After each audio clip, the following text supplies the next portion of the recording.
After the end of World War II, the world was split into two, East and West. This marked the beginning of the era called the Cold War.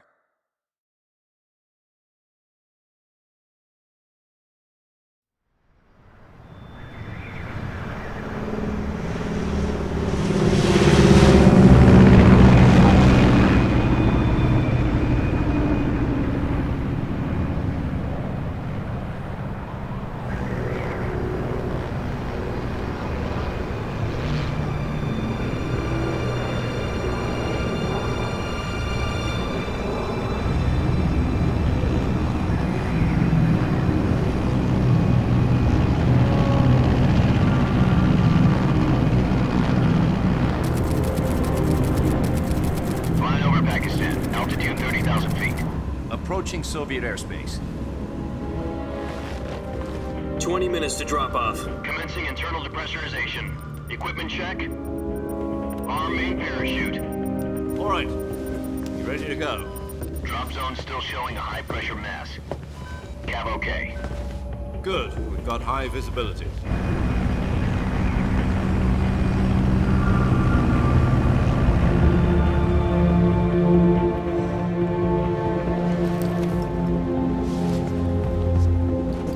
Put out that cigar.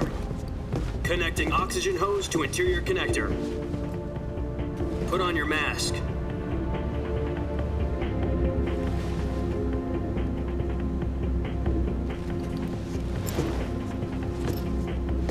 Does this panty waste know what he's doing? Approaching release point. 10 minutes to drop off. Hey, are you deaf? He said put out the cigar and put on your mask.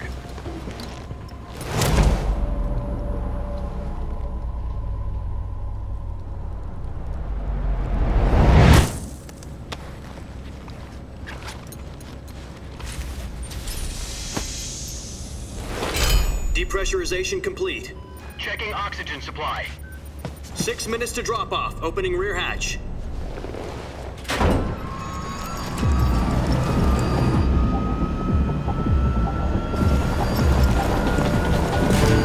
Sunrise.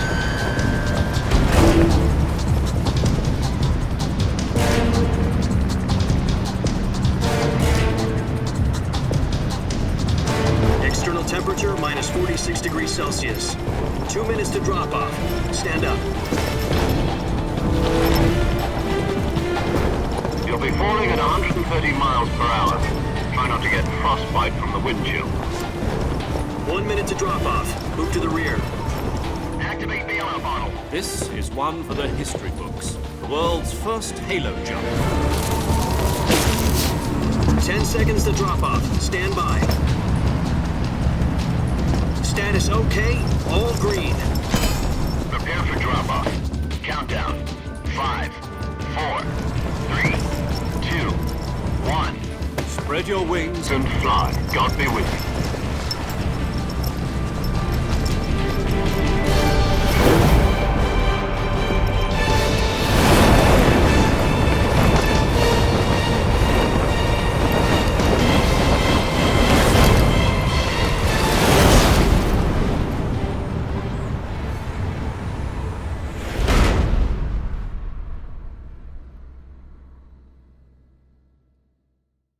Jack, I've got some important news.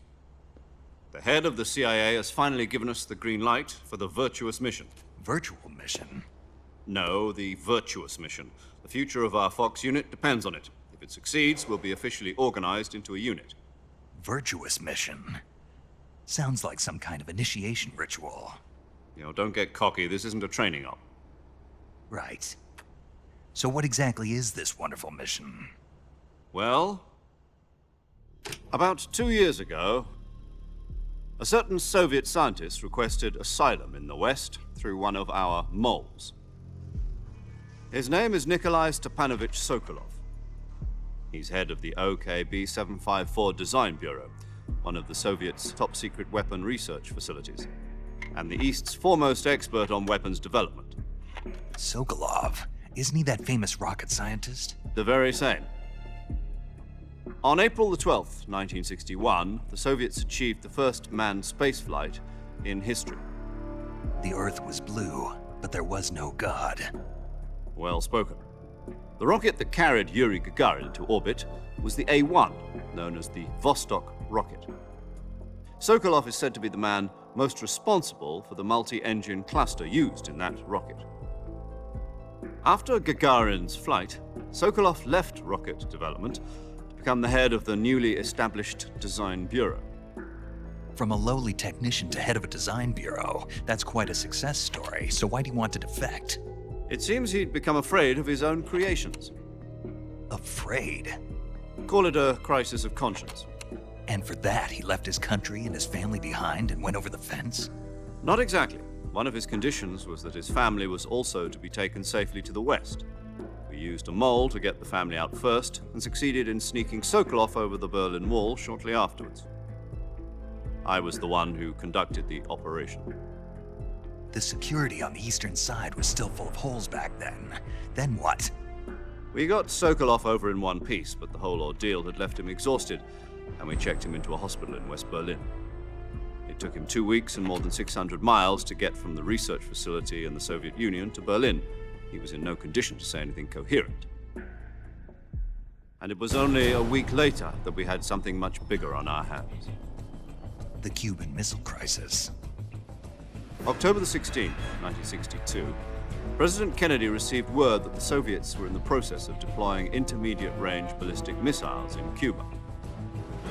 The President demanded that the Soviets dismantle and remove the missiles. At the same time, he announced a naval blockade to prevent further missile shipments from reaching Cuba. But the Soviets didn't back down, instead placing their armed forces on secondary alert. Soviet transport ships carrying missiles continued on course towards Cuba. US and Soviet forces went on alert for an all-out nuclear war. Frantic negotiations were conducted through the UN's Emergency Security Council and unofficial channels to end the hair-trigger standoff. Finally, on October the 28th, the Soviet Union agreed to remove its missiles from Cuba, and so the world avoided a nuclear holocaust. But in order to get the Soviets to pull their missiles out, we had to make a deal. You mean the one where the US agreed to remove its IRBMs from Turkey? No. The Jupiter IRBMs deployed in Turkey were obsolete, and we were going to get rid of them anyway. They had no strategic value whatsoever to either the US or the Russians. The Turkey deal was a ruse, a cover story that was fed to the other intelligence agencies around the world. So what did the Russians really want? Sokolov. They wanted us to return Sokolov. You mean the Soviets pulled out of Cuba just to get their hands on Sokolov? That's right. What the hell was he working on? At the time, we had no idea. We were running out of time. It was either give up Sokolov or risk full-scale nuclear war. In the end, we had no choice. President Kennedy gave in to Khrushchev's demand. The next day, I got Sokolov out of the hospital, handing him over to agents on the eastern side. Sokolov kept on screaming, "Save me," until he disappeared from my sight. Then a month ago, we received some new information from one of our moles. About Sokolov? Yes. He was taken back to the research facility and forced to continue working on the weapon in question under KGB supervision. What's more, it's on the verge of completion. So what kind of weapon is it? Something to do with space rockets? No, missiles. Same technology. I guess you're right. We don't know the details, but it appears to be a new kind of nuclear device. For half a year now, the Soviets have been conducting frequent nuclear tests at Semipalatinsk. Something to do with the weapon, I assume. We're talking about a secret weapon so big that Khrushchev was ready to pull out of Cuba to get it back. Is Sokolov still in the facility? No. According to our intelligence, he's in Selinoyarsk, a place in the mountains about 3 miles to the west that's known as the Virgin Cliffs. The Virgin Cliffs. Nice name for a virtuous mission. They moved him there just recently. Why? Apparently, they're conducting a field test of the weapon, but it's our best chance to get him back. This mission would never have been possible if he was still in the research facility. This is our last chance. Sokolov must have known that too when he contacted us.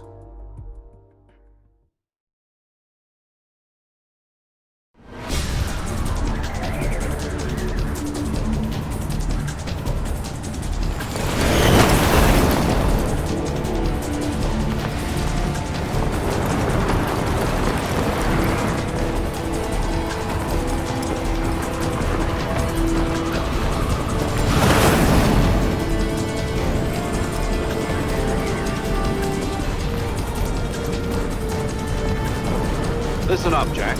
Your mission is to infiltrate Selino Yask in the Soviet mountains, ensure the safety of Sokolov, and bring him back to the West.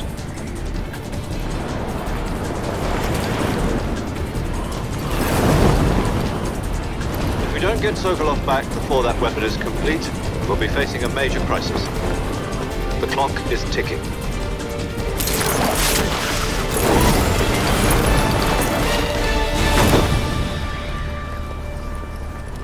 Once we've confirmed the rescue of Sokolov, stand by at the recovery point. A recovery balloon will be dropped at that point. Helium will be pumped into the balloon to inflate it. The process takes about 20 minutes. Once it's complete, the gunship's arm will latch onto the balloon and pull it up. The Fulton surface-to-air recovery system. I'm familiar with the theory. Take it easy. It's been combat-proven. Do you think Sokolov is up to it? The shock will be less than during a parachute jump, and the arm can handle up to 500 pounds. So you're planning on going over the border in a single combat Talon? She's equipped with 2 6-barrel 20mm Vulcan cannons, as well as 2 40mm machine guns. Sounds like she could hold her own against a battalion of tanks. Even with the fuel in the reserve tank, we're facing a 4-hour time limit. If all goes well, it shouldn't take more than a few hours. Home in time for dinner. But if anything goes wrong, you'll be eating dinner, breakfast, and all the rest of your meals in the jungle.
Do you copy? You're already in enemy territory, and somebody might be listening in. From here on out, we'll be using code names to refer to each other. Your code name for this mission will be Naked Snake. I'll be referring to you as Snake from now on. You're not to mention your real name. Snake? What, you don't like snakes? What do you mean? Well, you've eaten one before, haven't you? In survival training. I'm glad to hear that. I don't know if I'd ever order one in a restaurant, but... Be careful, you might not have a choice. What about you, Major? What should I call you? Let's see. I'll be Tom. Call me Major Tom. This will be a sneaking mission. You must not be seen by the enemy. You must leave no trace of your presence. Is that clear? This kind of infiltration is the Fox unit's speciality. In other words, weapons and equipment are procured on site. That goes for food as well. You're completely naked, just as your name implies. Great. Now I see why you asked me if I like snakes. I suppose calling me Snake was your idea of a joke, too. No, there's a good reason for that. I'll tell you later when the time is right. Gotcha. Getting back to the subject, how exactly am I supposed to feed myself? You've been issued a knife and a tranquilizer gun. Use them to hunt for food. You'll also find some medical supplies in your backpack. Yeah, about the backpack. I lost it in a tree on the way down. I see. Well, you'd better go back and get it then. You know where it is? No problem. I can see it from here. It's stuck on a branch. To climb a tree, stand in front of a tree that's covered in ivy and press the action button. I'll be monitoring your progress over the radio. We can't risk violating Soviet airspace, but I'll be in the gunship. My frequency is 140.85.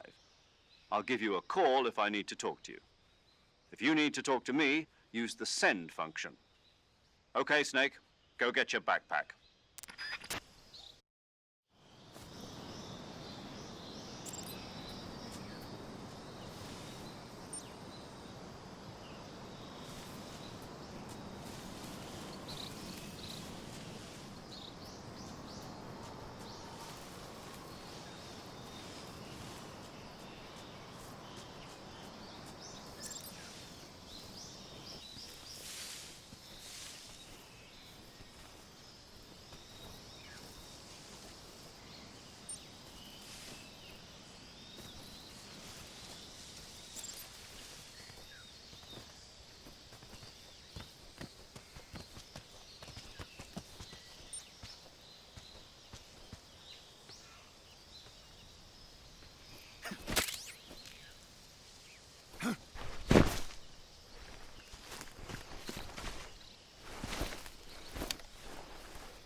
I see you've retrieved your backpack, Snake.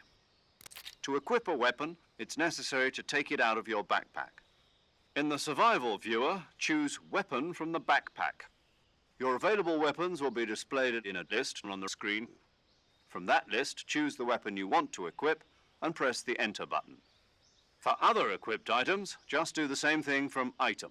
Got it. Use the survival viewer backpack. Yep, that's right. Survival is fundamental to this mission.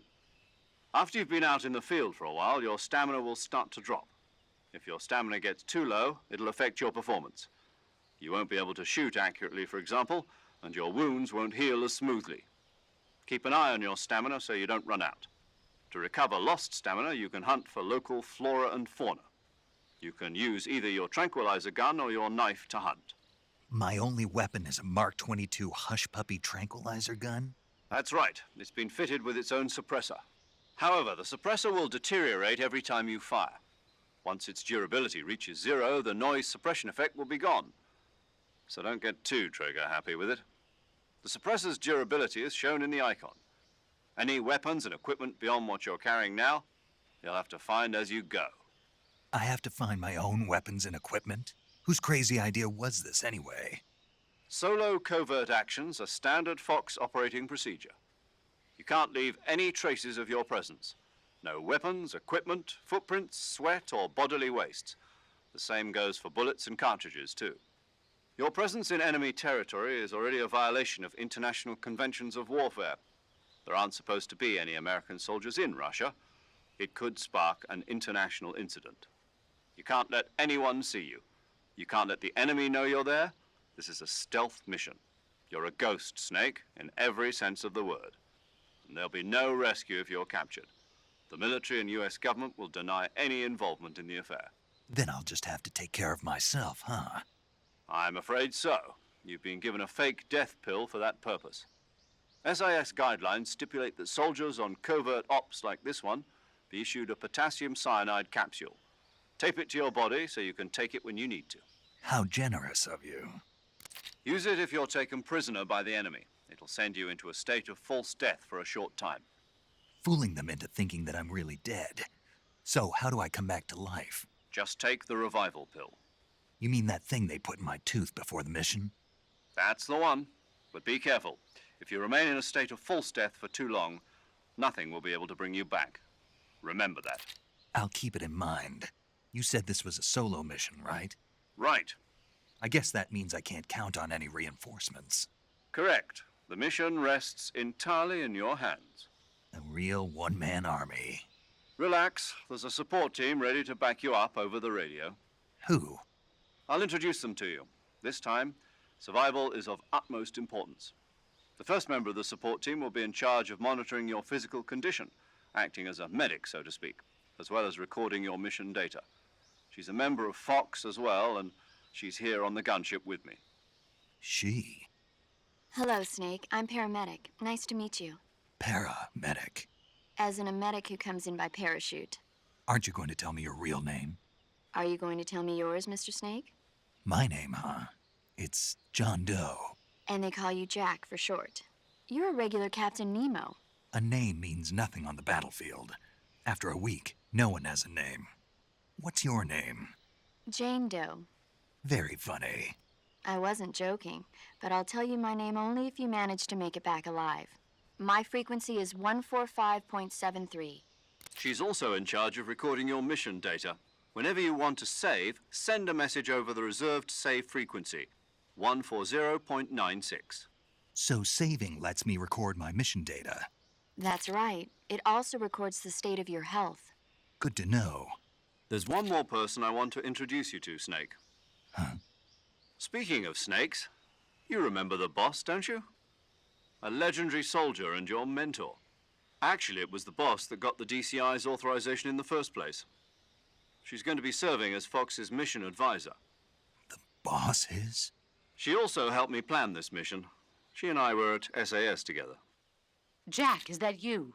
How many years has it been? Boss? That's right. It's me. Talk to me. Let me hear your voice. It's been 5 years, 72 days, and 18 hours. You've lost weight. You can tell just by the sound of my voice. Of course I can. I know all about you. Really? Well, I don't know anything about you. What's that supposed to mean? Why'd you disappear on me all of a sudden? I was on a top-secret mission. You didn't need me anymore. But there were still so many things I wanted you to teach me. No, I taught you everything you needed to know about fighting techniques.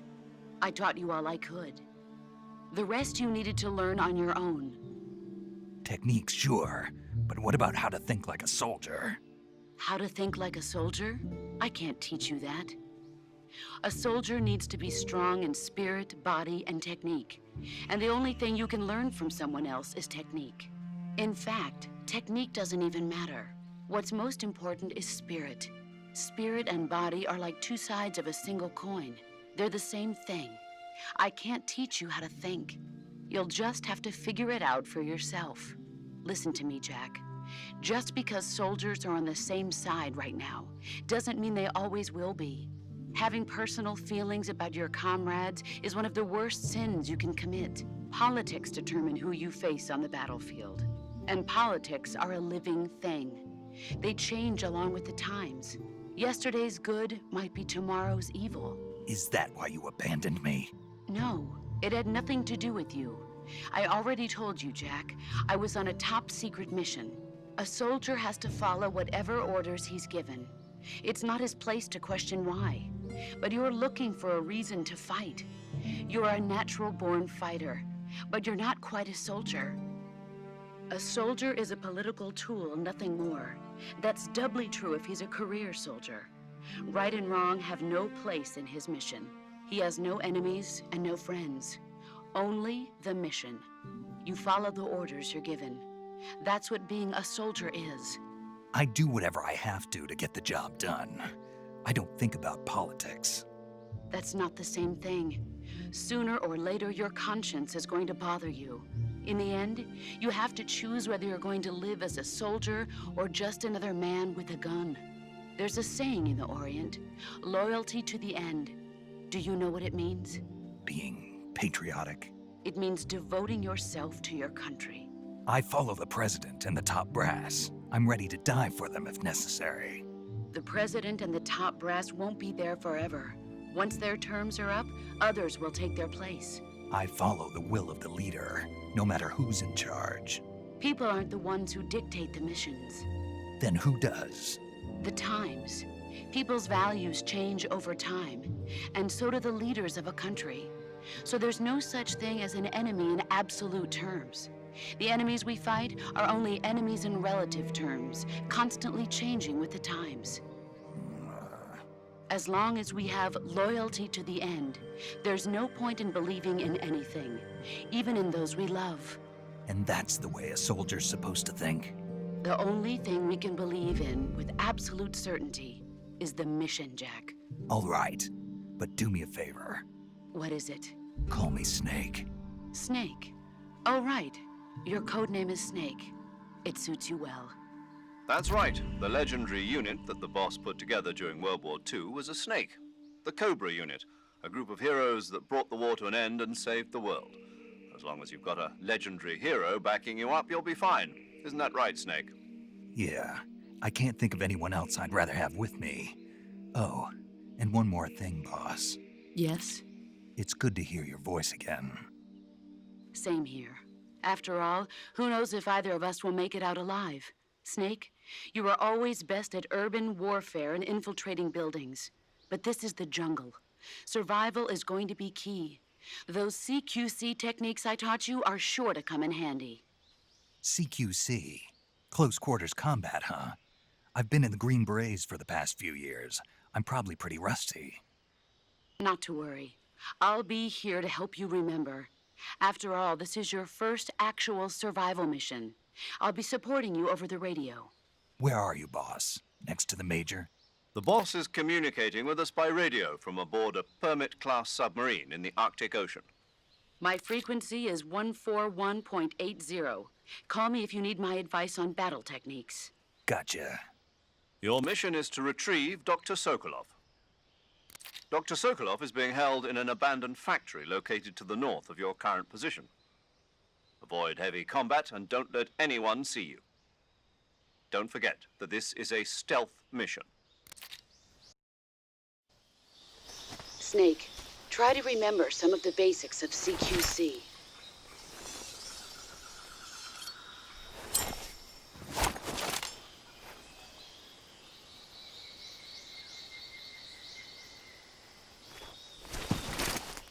Commencing virtuous mission now.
Snake, do you see any tufts of grass? Yeah, What kind of grass? just ordinary grass. Nothing special. You should check it anyhow. It's pretty thick grass, about waist high. If you crawl into the grass, you can advance under cover. When you do, the camera automatically switches to intrusion view. If you want to stand up again, press and hold the crouch button once more. If you press the crouch button briefly, you'll crouch in that spot. This allows you to observe things without blowing your cover. Got it? Yeah, but But what? was that the only reason? What do you mean? You had me check it just so you could tell me that? That's right. Pretty useful, huh? Right. Shall we carry on? By all means. Even when hidden in grass, if you make a noise, your enemies will locate you. When enemies are nearby, move with slight movements of the movement stick. That way you can proceed with minimal disturbance.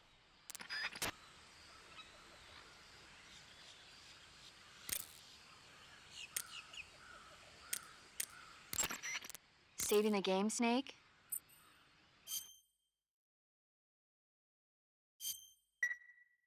Hey, Snake, you ever heard of Godzilla King of Monsters? No, what is it?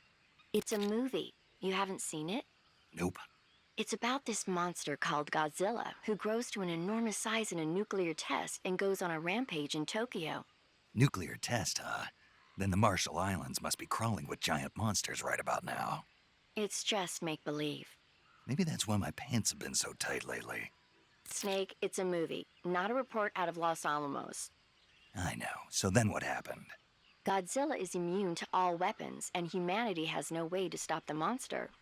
Dr. Shirazawa develops a new type of weapon, but meanwhile, Godzilla is getting closer and closer to Tokyo, obliterating everything in his path. It was originally a Japanese movie, but they made an American version too. I recommend seeing the original Japanese one if you ever get the chance. It's mostly mindless fun, but it's also got a serious anti-nuke message as well. Where can I see the original? You'll just have to go to Japan. Really? That's too bad. If you wait 40 years, you might be able to see it in America too. It might even win awards all across the globe in 60 years. Why's that? 2024 will be Godzilla's 70th birthday. You think they're still going to be making Godzilla movies then? Of course. Everybody loves Godzilla. You sure know a lot about movies. I don't suppose you're the movie-watching type, are you? Not really. Okay, then I'll tell you everything I know. When the going gets tough, movies can save your life. It's always good to be able to look at things from a different perspective when you get in a jam. That's the magic of movies. No kidding. Well, I guess it might at least make a nice distraction. That's the spirit, Snake. Have a little fun.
Major, I've spotted 2 enemy soldiers.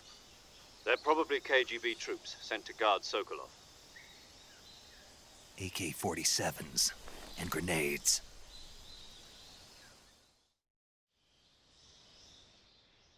Snake, your presence in Soviet territory is